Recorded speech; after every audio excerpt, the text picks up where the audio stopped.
বাংলাদেশের বহুল প্রত্যাশিত ভারত সিরিজ, সেই সিরিজেই বাংলাদেশ দলের উপর হামলার হুমকি। বাস্তবিক অর্থে এমনটা হওয়ার আদৌ কি কোনো সম্ভাবনা রয়েছে?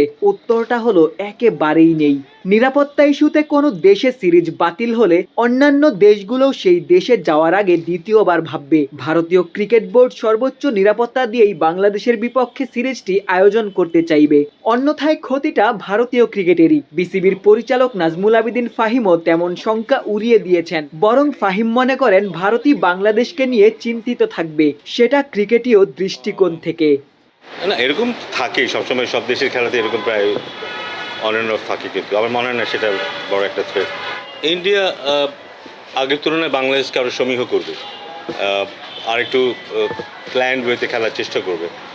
আগে হয়তো যতটা যেভাবে বাংলাদেশে দেখবে সেভাবে দেখবে না। আমার মনে হয় যে বাংলাদেশের জন্য ইন্ডিয়া তুলনামূলক একটু শক্ত প্রতিপক্ষ। সো যে মানসিকতা নিয়ে পাকিস্তানের সাথে খেলেছে, সেই মানসিকতা নিয়েই আমরা খেলতে পারি কি না, সেই চ্যালেঞ্জটা কনসিস্টেন্টলি বজায় রাখতে পারি কি না, সেটা আমাদের জন্য একটা চ্যালেঞ্জ হবে। পাকিস্তানের বিরুদ্ধে আমরা খেলার ক্ষেত্রে যতটুকু চাপ দিতে পেরেছি যত সহজে, পাকিস্তানের ক্ষেত্রে সেটা হয়তো, ভারতের ক্ষেত্রে হয়তো সেটা হবে না।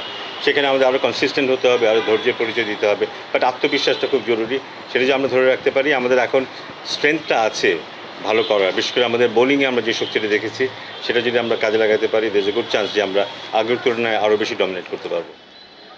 পাকিস্তানের বিপক্ষে অবিশ্বাস্য সিরিজ জয়ের পর বাংলাদেশ দল দিন কয়েকের ছুটি পেয়েছে।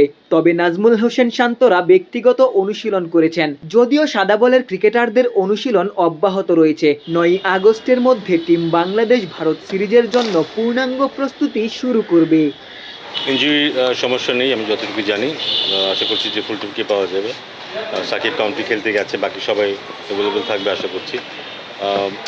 8 তারিখে খুব সম্ভবত অনিশ্চিত একটা দিন আছে, বাট 9 তারিখ থেকে ফুল টিমের ফুল ফ্লেজ প্র্যাকটিস হবার কথা।